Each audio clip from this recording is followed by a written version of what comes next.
তুমি কি রকম মেয়ে ছেলে তুমি বলো? তোমার যে এতটা বয়স হলো, কোথায় আমাদের ভুলগুলো ঠেকাবে ভদ্রভাবে? হ্যাঁ, ভদ্রভাবে আমাদেরকে ভুলগুলো তুমি শেখাবে। তুমি গিয়ে আমার ছোট করছো, আমার স্বামীকে ছোট করছো, আমাকে বদনাম করছো, অসভ্য জানোয়ারের মতন ভিডিও বের করছো। তুমি তুমি কি ভিউজ পাওয়ার জন্য করছো না? তুমি ভিউজ পাওয়ার জন্য করছো না? হ্যাঁ,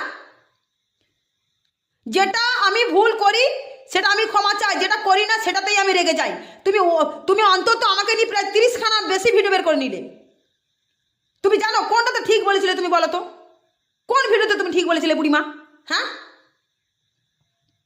তুমি আবার বলেছো তোমাকে আমি ডাইনি বুড়ি বলেছি। কোথায়, কোন ভিডিওতে তোমাকে ডাইনি বুড়ি বলেছিলাম? তোমার নাম ধরে বলেছিলাম? আমাকে নিয়ে তো অনেকে ভিডিও বের করেছে। এবার আমি কাকে বলছি সে বুঝতে যদি পারে তো ভালো, কিন্তু আমি তো জানি আমি কাকে বলছি। উল্টো পাল্টা আমাকে নিয়ে ভিডিও করছো কেন? কিসের জন্য?